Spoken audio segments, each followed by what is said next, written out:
Welcome back to the Free State.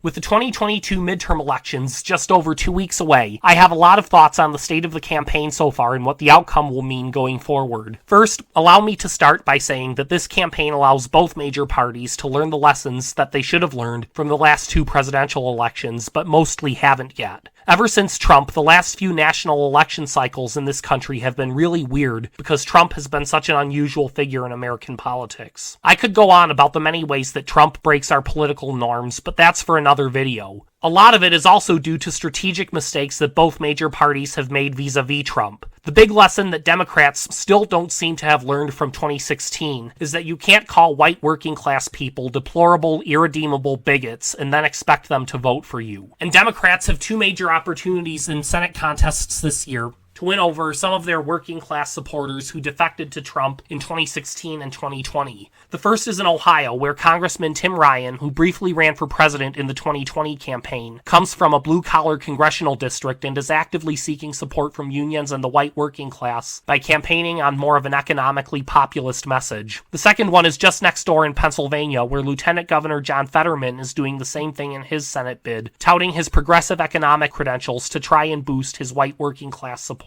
If either or both of them win, that could potentially be a sign to Democrats going forward that they shouldn't dismiss and sneer at the perceived values of the working class and get back to the kinds of liberal economic policies that kept them in the Democratic fold before Trump. Meanwhile, the main lesson Republicans don't seem to have learned yet from 2016 and especially 2020 is that you can't nominate somebody with the likability of chickenpox and expect suburbanites to vote for you. With some exceptions, most of the Republican primary candidates that Trump endorsed this cycle rode that support to the nomination, and that could potentially be putting winnable races at risk for the GOP. J.D. Vance, the first Trump-endorsed Republican to win a Senate primary this year, trailed in the polls for most of the summer, but is now tied or slightly ahead in them. Mehmet Oz, the celebrity doctor of the Dr. Oz Show fame, basically shut down his Senate campaign operation in Pennsylvania for much of the summer after barely winning his primary. He was way behind in the polls, but is now surging up to a point where most have him still trailing, but within the margin of error in many cases. Herschel Walker has truckloads of baggage and yet had no serious competition from any of his primary opponents in Georgia. And in the governor's races, the situation is even worse. At least 4 GOP gubernatorial nominees this year, Kerry Lake in Arizona, Doug Mastriano in Pennsylvania, Tim Michels in Wisconsin, and Tudor Dixon in my home state of Michigan, were endorsed by Trump in their primaries and have publicly embraced Trump's allegations of fraud in the 2020 election. A fifth nominee, Joe Lombardo in Nevada, was also endorsed by Trump in his primary and appears to support Trump's fraud claims, but hasn't been as quick to say so. If Republicans had stronger nominees in these races, we'd probably be winning them easily, and if any or all of these Trump-backed candidates lose, then Republican leaders will hopefully work harder to get better nominees in the 2024 cycle and actively work on their behalf instead of staying neutral. In any case, neither party can stick with these strategies indefinitely because they're unsustainable long-term, and they will eventually have to learn that.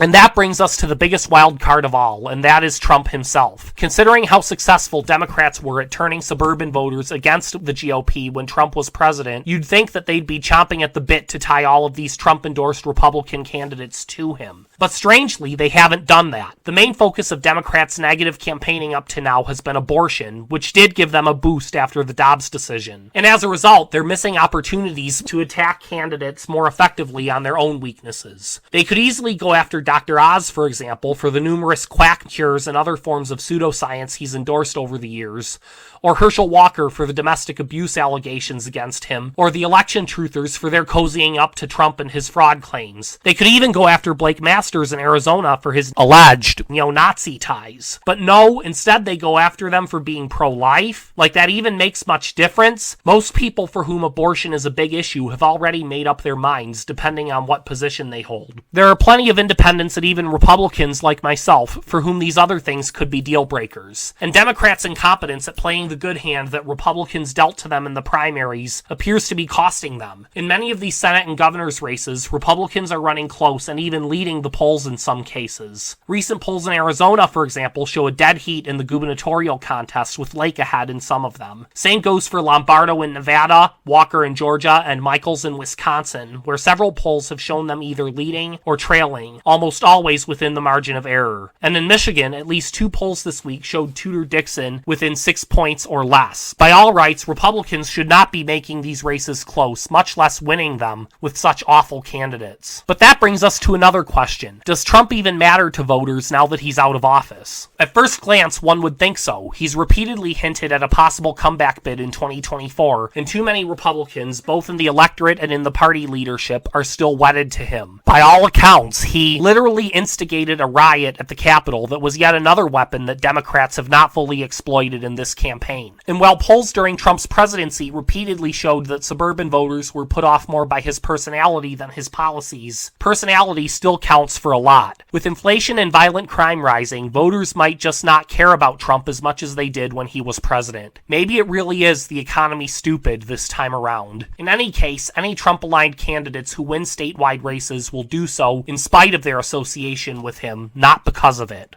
Another thing that deserves to be mentioned is the polls themselves. In 3 of the last 4 national election cycles, 2014, 2016, and 2020, polls skewed significantly more Democratic than the final result in a number of high-profile races. Only in 2018 were the polls consistently accurate within any decent range. On one hand, this could easily be attributed to the enthusiasm of Trump voters. Trump brought out a lot of people to support him in 2016 and 2020 who don't vote regularly, and during his midterm election in 2018, many of them either voted Democratic or didn't vote at all because he wasn't directly on the ballot. If this proves to be the case this year, then it's likely the polls are as accurate as they were in 2018, or if anything, overestimating Republicans. However, in 2014, the last national cycle before Trump, there were many similar polling misses that also favored Democrats significantly more than the final results, including the Maryland and Vermont governor's races and the U.S. Senate contest in Virginia. In the New Jersey governor's race last year, Democratic incumbent Phil Murphy won re-election by a significantly narrower margin than most polls had indicated. So while it's likely not just a Trump phenomenon, it's possible that Trump strengthened its effects. Only when we know the final results will we be able to say for sure. So that concludes my thoughts on the state of the midterm campaign as of this time. If you're eligible, then please make sure to vote on November 8th, or before if you can vote early, and stay tuned because I'll be checking in again after Election Day to give my thoughts on the outcome. If you enjoyed this video, please like and subscribe and hit the bell notification to be informed whenever I put out a new video. This has been the Free State, signing off.